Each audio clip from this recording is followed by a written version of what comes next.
আমার এখানে সময় নিতে হয়তো অল্প সময় কথা অনেক আছে, আরো নেতৃবৃন্দের কথা বলবেন।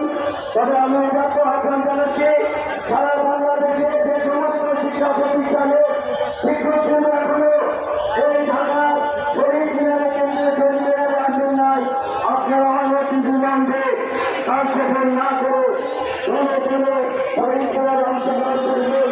আর আমাদের যতক্ষণ পর্যন্ত এই সঠিক দাবি আদায় না হবে ততক্ষণ পর্যন্ত আমরা এই রাজপথে থাকবো।